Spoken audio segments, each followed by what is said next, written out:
ඉතින් ප්‍රේතයෝ ඉන්නවා කියන කොටස් හතරකට.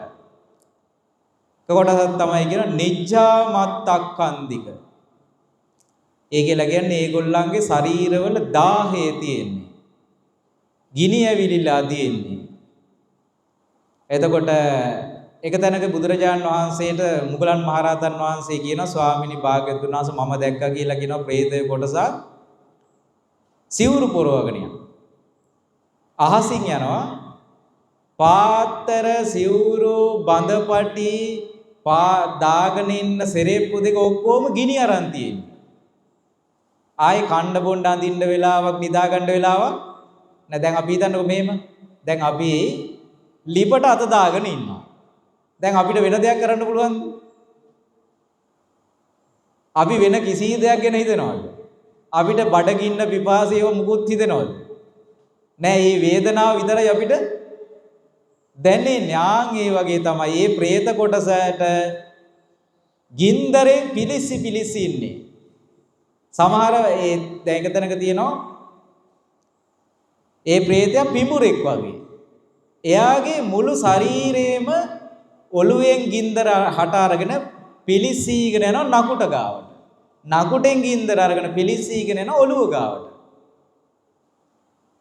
අහනවා මොකක් කරලාද කියලා අහනවා.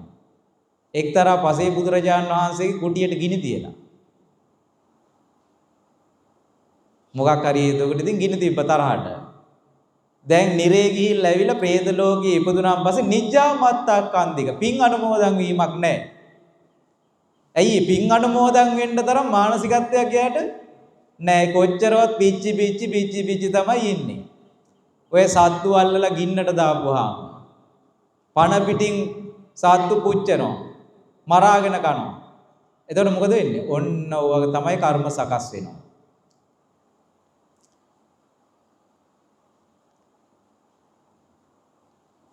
ඊට පස්සේ තියෙන කුප්පිපාසික. ඒ പ്രേත කොටසට පින් අනුමෝදන් වීමක් නැහැ. මොකද්ද තියෙන්නේ? කුප්පිපාසික. බඩගින්නක් තියෙනවා, පිපාසයක් තියෙනවා. අපි හිතමු ඔන්න දැන් වේල් 3-4ක් කන්න නැතුව බඩගින්නේ ඉඳලා අපි සීල් ගන්න වෙනවා. අපිට සීලයක් ගන්න මානසිකත්වයක් තියනවද? නැහැ.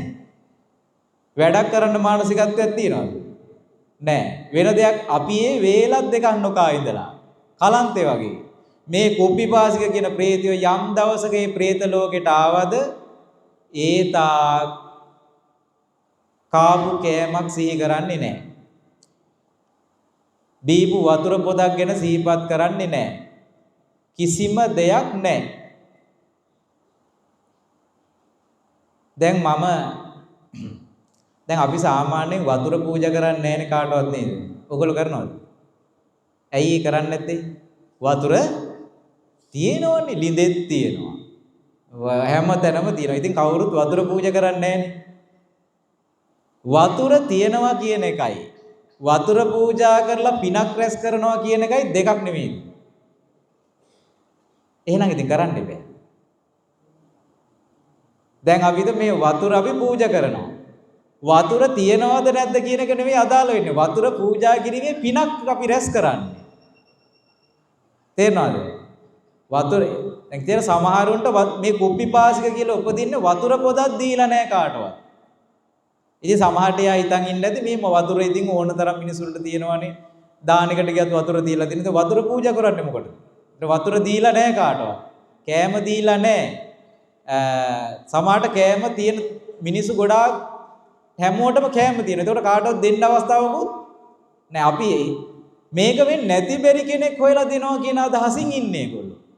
සමහරට. එතකොට ජීවිත කාලෙම තියෙන මිනිස්සුත් එක්ක හිටියොත් එයාට දන් දෙන්න හම්බෙන්නේ නැහැ. ඔන්න බලන්න වෙන වැඩ. ඊට පස්සේ එනවා පංසු පිසාචිකා.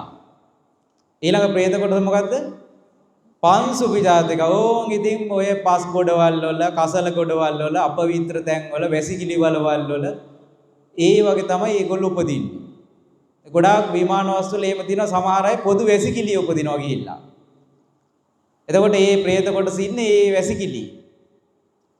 එතකොට මේ ගෙවල പ്രേතයෝ කියලා අපි කියන්නේ මල පෙරේතයා වගේ කියලා කියන්නේ. අන්නේ කට්ටිය තමයි. කුණු ගොඩවල් වල.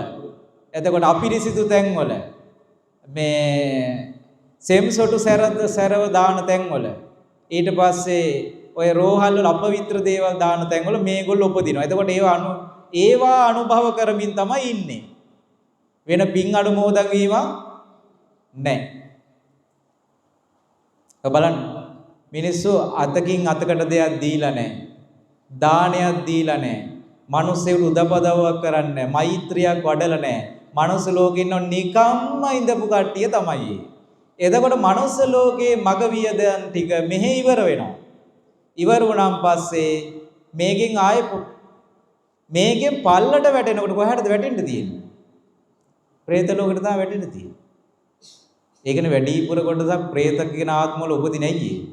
මනුස්ස ලෝකෙට වඩා පිනෙන් අඩු වුණාම වැටෙන්න තියෙන එකම තැන ඕක තමයි.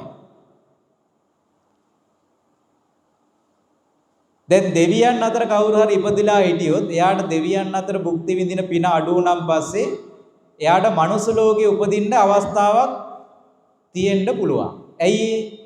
මනුස්ස ලෝකේ ඊට වඩා පින් අඩු වුණාට ඒක සුගතියක්.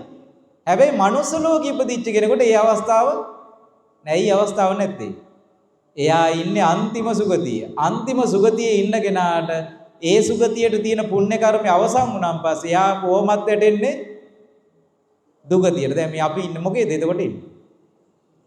අන්තිම අඩියේ. අපි කියන පෙනේරට අහු වෙලා තියෙන්නේ. නේද? අර දේ පෙරන ගොඩට අහු වෙච්ච ටික වගේ අන්තිම අඩියේ තියෙන්නේ මේක. එතකොට මේකෙන් පල්ලෙහාට වැටුණොත් ආයේ වැටෙන්න සුගතිය දැන් බ්‍රහ්ම ලෝකෙ ගියගෙන දෙවිය ලෝකෙ එන්න පුළුවන්. මොකද බ්‍රහ්ම ලෝකයේ කර්මය අවසන් වුණාම දෙවිය ලෝකෙට එන්න පුළුවන්. දෙවිය ලෝකේ සමහර කර්මය අවසන් වුණාම සමහර මනුස්ස ලෝකෙට එනවා. හැබැයි මනුස්ස ලෝකේ කර්මය අවසන් වෙච්ච කෙනෙක් එයා මනුස්ස ලෝකෙන් උඩට යන දෙයක් කරලා නැත්තම් එයා වැටෙන්නේ කොහෙද? අර പ്രേත ලෝක වලට තමයි වැටෙන්නේ. ඉතින් මේ වැටුණාන් පස්සේ මෙන්න මේ තැන උපදිනවා මොනවද? නිජ්ජා මත්තක්කන්දික, කුප්පිපාසික, පාංශු පිසාචිකා කියන තැන් වල ඉපදුනොත් එහෙම අපි මෙහෙ දාන 100ක් දුන්නත් එයාට පින් ගන්න හිතක් නැහැ. පින් ගන්න නිච්චයක් නැහැ. අපි ඉතින් පින්කම් කරලා දෙනවා. ඒ පින අපිට තියෙනවා. අනිත් මිය පරිණාති තියෙන ওই අදාළ කෙනාට හම්බ වෙන්නේ නෑ. මොකද හේතුව එයාට ඊතරම්වත් පිනක් නෑ. ඔන්නෝගයි කියන්නේ දැන් සමහරු කියනවා නේද මේ මම මැරුණාම පාංශකූලේ දීලා දාන්නේ දීලා මට මෙහෙම පින් දෙන්න ඕන කියලා. එහෙම පින් දෙන්න එයාට ඒක ගන්න හරි අවස්ථාවක් තියෙන්න ඕනේ නැද්ද? තියෙන්න ඕනේ. දැන් පින් ගන්නව නම් උපදින්නේ කොහෙද? තව പ്രേත කොටසක් ඉන්නවා පරදද්දු උපජීවී කියලා. මොකක්ද ඒගොල්ලන්ට කියන්නේ? එතකොට ප්‍රේත කොටස් කීයකට බෙදෙනවද? හතරක් බෙදෙනවා. නිජ්ජාමත්තක්ඛන්දික, නිජ්ජාම තණ්හික, කුප්පිපාසිකා, පාංශු පිසාචිකා, අන්තිම එක මොකද්ද? පරදද්දූපජීවී. අනුන්ගේ දෙයකින් යැපෙනවා යා. ඔන්න එයාට තියෙන වරප්‍රසාදය මොකද්ද? එයාට පුළුවන් අනුන්ගේ දෙන දෙයකින් ජීවත් වෙලා ඉන්න. ඒකත් එක්තරා සිගමන් නැදීමක් තමයි.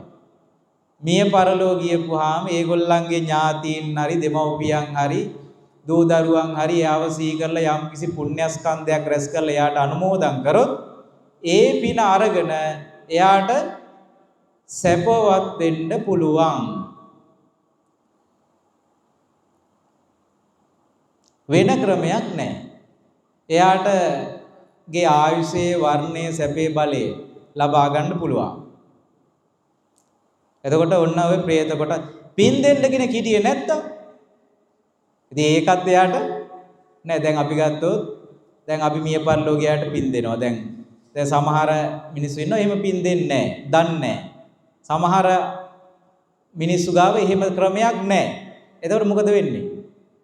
එයා සදාකාලිකේ හිටපු විදියටම යම් බඩගින්නක් තිබ්බනම්, යම් පිපාසයක් තිබ්බනම්, යම් නොලැබීමක් තිබ්බනම් ඒක ඒ പ്രേත ලෝකේ කර්මයේ ගෙවෙන්නකම්ම තියෙනවා. විසඳුමක් නැහැ. විසඳුමක් නැහැ. දැන් ඔගේ පුදුම වැඩි කියන්නේ මේක. දැන් සමහරුන්ට එහෙම ඔන්න මිය පරලෝ ගියපුවාම උපදිනවා. එතකොට මේ ඉපදුන අයට සමහර වෙලාවට පිනුත් දෙනවා. හැබැයි ඒ කාටවත් හිතෙන්නේ මේ වෙච්ච ටික මට වෙයිද කියලා හිතෙන්නේ. හිතන්න ඕනේ නැද්ද? හිතන්න ඕනේ. ගොඩාක් දාන වලට එන අය මම දැකලා තියෙනවා දස දුස්චරිතේම කරනවා. දස දුස්චරිතේම කළා අනේ මේ අපේ මේ මැරිච්ච කෙනෙක් පින් අනුමෝදන් කරන්න ඕනේ. එයා මේ දුගතිය ඉපදිලා කියලා ඔන්න පින් දෙන්නත් වෙනවා. හැබැයි එයාට හිතෙන්නේ නැහැ. එයාටත් ওই නැස්පැතියෙම ඇයි හිතෙන්නේ නැත්තේ? එයා බණ අහලා නැහැ. ධර්මය අහලා නැහැ. එයාට හිතෙන්නේ ඒගොල්ලෝ ගියාට මම යන්නේ මට ප්‍රශ්නයක් නැහැ කියලා හිතනවා.